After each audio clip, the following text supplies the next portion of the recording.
कारवाईसाठी गेलेल्या वन अधिकाऱ्यावर प्राणघातक हल्ला। कारवाईसाठी गेलेल्या वन अधिकाऱ्यावर जीवघेणा हल्ला करण्याचा प्रयत्न झाल्याची घटना दिनांक 9 मे रोजी घडली आहे। या प्रकरणी गुन्हा दाखल करण्यात आला असून वन क्षेत्रात अवैधरित्या जेसीबीद्वारे खोदकाम करून वृक्षाची कत्तल करण्यात आल्याचं आढळून आल्याने जेसीबी व क्रेटा वाहन वन विभागाच्या पथकाने जप्त केले। मिळालेल्या प्राथमिक माहितीनुसार दिनांक 9 मे रोजी शिरपूर तालुक्यातील निमझरी येथील वन हद्दीत जेसीबीद्वारे खोदकाम करून मुळासकट वृक्षतोड करण्यात येत असल्याची माहिती वन अधिकारी काशीनाथ देवरे यांना प्राप्त झाली होती। या माहितीद्वारे वन अधिकारी काशीनाथ देवरे व त्यांचे पथक घटनास्थळी दाखल झाले होते। यावेळी जेसीबी चालक व आणखी एक इसम घटनास्थळावरून फरार झाले। घटनास्थळा जेसीबीद्वारे मुळासकट वृक्षतोड झाल्याचे घटनास्थळी पथकाला दिसून आले। यावेळी कारवाई सुरू असताना MH18 AJ 1516 क्रमांकाच्या क्रेटा या पांढऱ्या रंगाच्या कारने आलेल्या मनोज गोवर्धन जाधव या जेसीबी मालकाने वन अधिकारी यांच्यासोबत हुज्जत घातली। दगड फेकत जीवे मारण्याची धमकी दिली। धक्काबुक्कीत एक महिला कर्मचाऱ्याला धक्का दिल्याने खाली पडून महिला कर्मचाऱ्यांच्या खांद्याजवळ किरकोळ मार लागला। यावेळी वन अधिकारी यांनी वरिष्ठ अधिकारी आणि शिरपूर शहर पोलिसांना संपर्क साधून घटनेची माहिती दिली।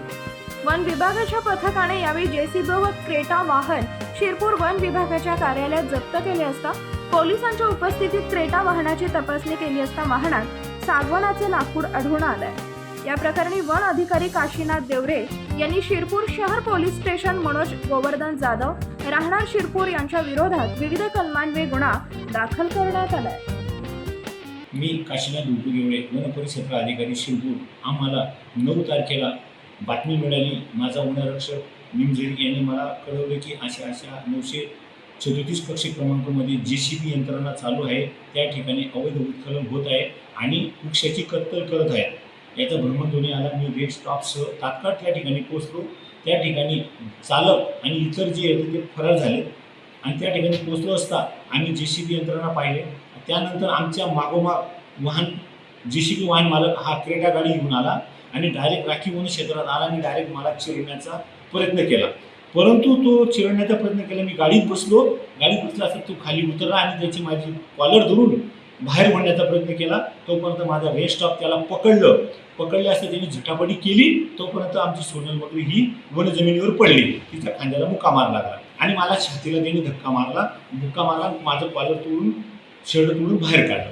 त्याच क्षणी आम्ही क्रेटा कार आणि वाहन हे रोडावर आणलं आणि पोलीस स्टेशन शिरपूर यांना खबर केली की तुम्ही तात्काळ मला मदतीला या।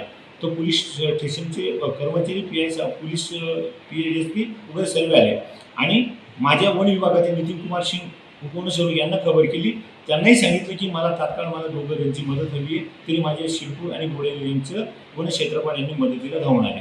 तरी मी सर्व वाहन जेसीबी आणि क्रेटा कार आणून वन क्षेत्र कार्यालय या ठिकाणी आणून जप्त केलेलं आहे। त्या जप्तीमध्ये वृक्षतोड, अवैध उत्खनन, नैसर्गिक नालाचं नालधूस इतकं त्यांनी मोठ्या प्रकारे गुन्हा घडवून आलेला आहे।